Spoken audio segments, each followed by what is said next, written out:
Question ये है कि बच्चे को ओवरफीड करने से कैसे बचें। तो ओवरफीड करने से बचने का तरीका वही है कि पहले हमें पहचानना होगा कि ओवरफीड किन परिस्थितियों में करवाते हैं।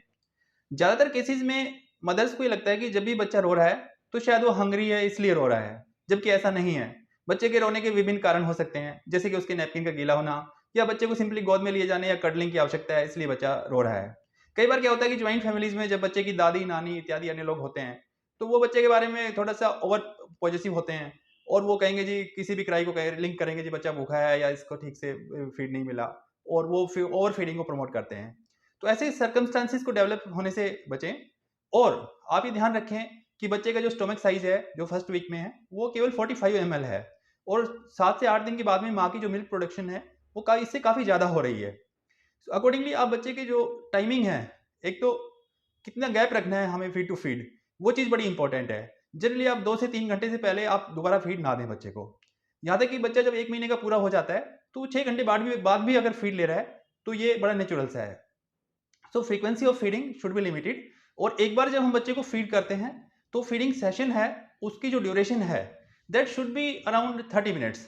बहुत ज़्यादा लंबा सेशन रखने से भी दिक्कत है, क्योंकि जैसे मैंने बताया कि बच्चा शायद अपने आप नहीं रुकेगा। उसके कई कारण हैं। एक तो बच्चे का सेटाइटी सेंटर है वो विकसित नहीं होता, कि कब स्टॉप करना है वो विकसित नहीं होता। और दूसरा, बच्चे को सकिंग उसका एक नेचुरल रिफ्लेक्स होता है कि वो सक करता ही करता रहता है, और इधर सकिंग करने से लैक्टेशन ट्रिगर होती है, मतलब और मिल्क लेट डाउन शुरू हो जाता है। तो ऐसा सिलसिला बनता है कि बच्चे को बिना आवश्यकता के मिल्क मिलना शुरू हो जाता है, और उसकी स्टोमक कैपेसिटी जो 45 ml है वो डिस्टेंड होके वो 45 ml से ज़्यादा हो जाती है। और यू में से इट लाइक कि बच्चे ने अगर 60 ml मिल्क लिया तो उसको डिस्टेंशन हो जाएगी, और डिस्टेंशन के साथ साथ ही बच्चे को रिफ्लेक्स ईसोफेजाइटिस या मिल्क का बाहर आना और उससे एसिडिटी या रिफ्लेक्स होना, ये सब चीज़ें बड़ी नेचुरल सी हैं। उस वजह से बच्चा फिर क्राई करता है, रोता है। और ये समस्या अक्सर 3 वीक्स के बाद में स्टार्ट होती है, 2 से 3 वीक्स के बाद में, और लगभग 3 महीने तक काफ़ी परेशान करती है, और बच्चों के रोने का एक बड़ा प्रमुख कारण भी है। और ज़्यादातर इसका रीजन ओवर फीडिंग होता है। तो अगर आप ओवर फीडिंग से बचेंगे तो रिफ्लेक्स ईसोफेजाइटिस जो कि 5 से 10% बच्चों में होती है उससे भी आप बच पाएंगे, और बच्चा ज़्यादा क्राई नहीं करेगा।